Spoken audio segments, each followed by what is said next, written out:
Chief Judge Satterfield mentioned our ANC Commissioner, Ron McBee, who is here. And so I'm going to ask Ron, would you come up and say a few words?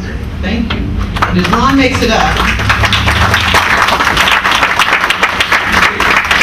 there are a few other folks who are here that we want to acknowledge. One in particular was a woman who, after working many years in helping to reform public education, went on to be an administrator at what was then the Youth Services Administration, and she left our District of Columbia and went on to lead agencies in Pennsylvania, and also she was a state administrator for the entire juvenile system for New York. She is here today. She's with the American Institute of Research, and I just want to acknowledge Joyce Burrell, who's here.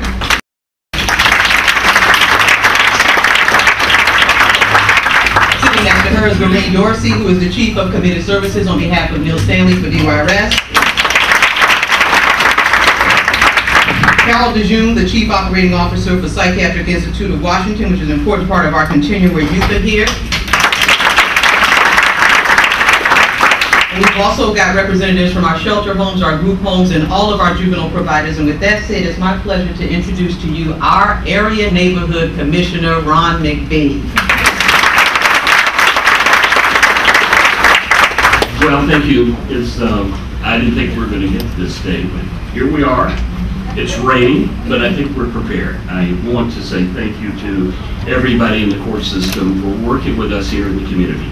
It's been a difficult task because there's been a lot of rumors in the community about what a BARJ is, what it's not.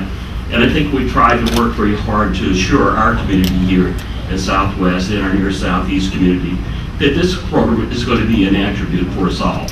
And we're going to have a program that we can be very proud of that will serve all of our youth. But let me just say one other thing here. I've learned one lesson. I know food is coming. I'm going to be short. And I just want to thank everybody here for coming and making this part of our community.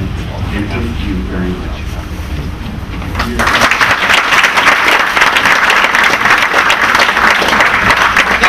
We are wrapping up. We have just a few more speakers that we will be introducing. We're going to transition a little. Absolutely. And we also have Brenda Miller here, who is the director of the Campaign to Prevent Teen Pregnancy.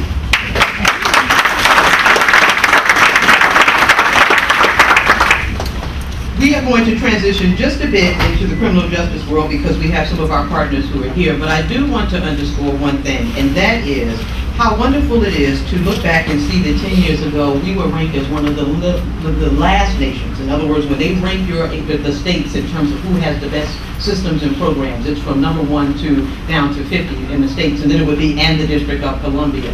How delightful it is to stand here some 10 years later and have systems in place and to have created programs that many jurisdictions across the nation now look to the District of Columbia and ask, how did you do this? How do you get that done? And I think it's very poignant because we hear a lot about what government can't do, what government doesn't build, what government doesn't get accomplished. But as you look around at what we are doing here, this is what government can do. Government is the people. And we, working with our community, working with our citizens, have been able to create something that has put the District of Columbia, we feel strongly, ahead of the curve. This facility, again, is the byproduct of a lot of people who are working with us, but it is a true testament of the high premium we place on working and saving the lives of young people here in the District of Columbia. And so with that said, I'm delighted to call up Mr. Cliff Keenan, who is the newly minted Director of the Pretrial Services Agency. Mr. Cliff.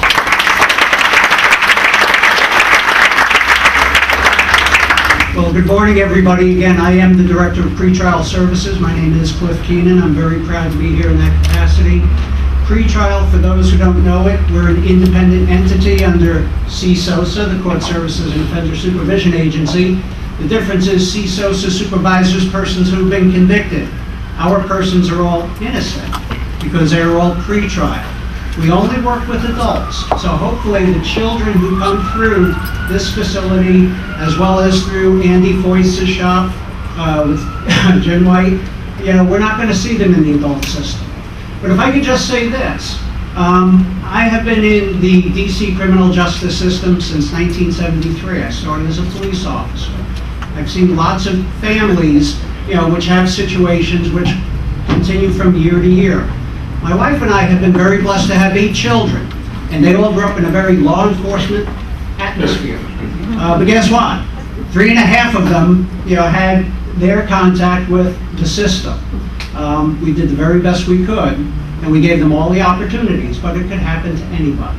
What we need to do is exactly what we're doing here today. We're investing in the youth in order to prevent those kind of situations occurring for any of us.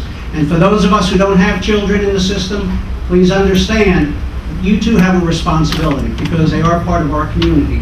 And we all have to step up and take responsibility. So again, congratulations, Chief Judge Lee Satterfield, and Deputy Attorney General Andy Foyce, and Director Terry Odom, and everybody up here.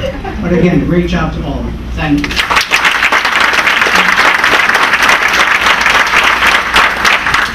And as Mr. Keenan said, individuals that they work with at that point are all innocent.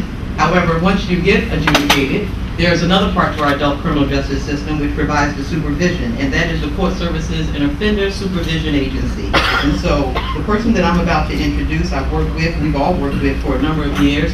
She has a mental health background, working with at that time many years ago, or I should say a few years ago, the Commission of Mental Health. She went on to head up the Criminal Justice Coordinating Council, which is also now headed by Manon Butler, the Executive Director, and she is now the leader of CSOSA. We do a lot of work together, but one of the things that's so exciting is that she has reached out and said, look, we oftentimes have parents, you guys have the kids, why don't we come together and see how we can do cross-agency case management, cross-agency coordination, which saves resources and eliminates duplication. And we're also looking at Mr. Keenan for that as well. So it's my pleasure to introduce Ms. Nancy Weir, who is the first woman to head up adult probation.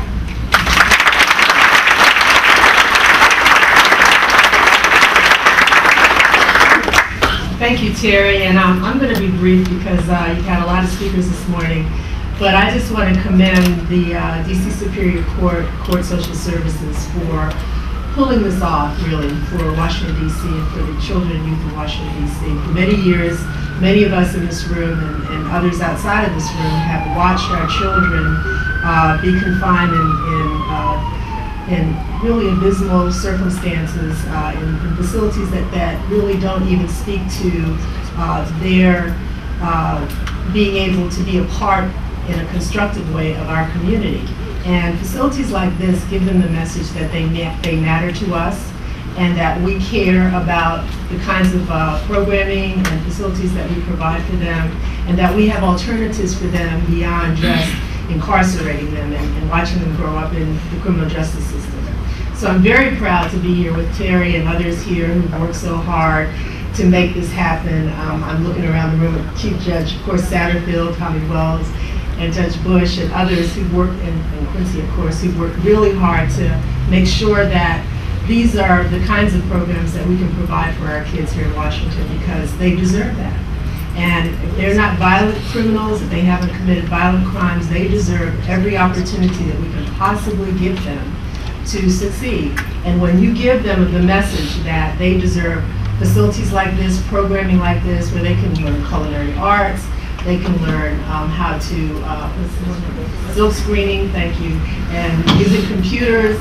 And if you have an opportunity, take the time to not only look at this facility, but look at the other BARJ facilities, the one on Martin Luther King Avenue and the one on Rhode Island Avenue. They are phenomenal.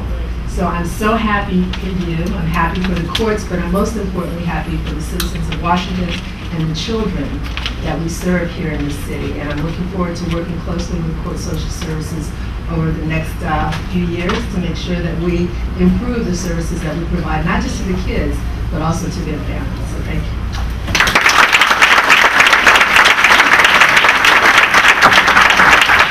Thank you so much, Director Ware and Director Keenan. As we prepare to transition into the actual ribbon cutting that will occur in this room, I do want to ask if Commander Hickson, who is the commander of the 1st District for Metropolitan Police Department, will come up and say a few words. He is just a phenomenal partner that we have worked with.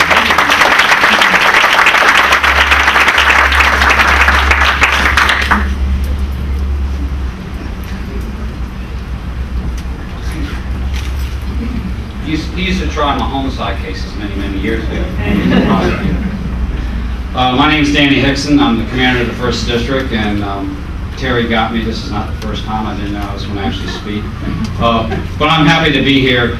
I try to make sure I stay in my own lane. I don't understand everything there is to know about juvenile rehabilitation, so I leave it to the experts that we partner with and trust their guidance to us on that. What our role is particularly in the first district is we try to work with court services in the first district community to help address some of the concerns people had and try to move the program forward and ensuring the community that we're going to work with Terry and her staff to ensure that this works for everybody, that it works for the kids who are coming here, as well as the folks who live around here. And we're very committed to the people who live around here. And Terry has joined with us, and we had some meetings that Councilmember Wells attended as well with different people from the community. And we're just going to make sure it works. I mean, that's the bottom line is one way or the other, we want to make sure it gets done and that everybody served, the people coming here as well as the people who live here. That's it. Thank you. Thank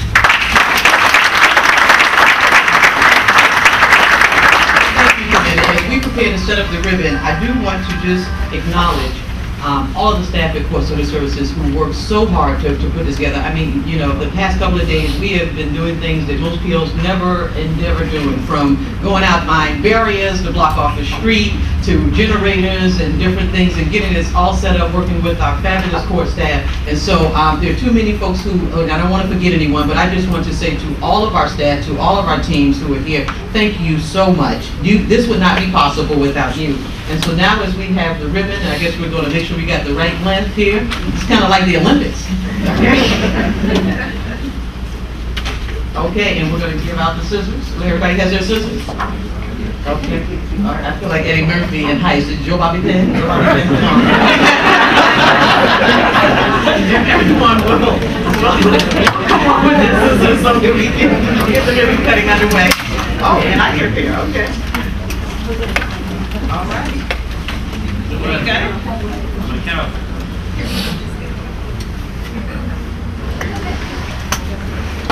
All right, on three.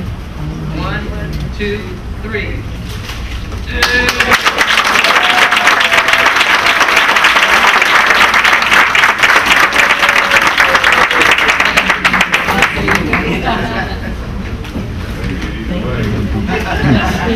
know these are nice.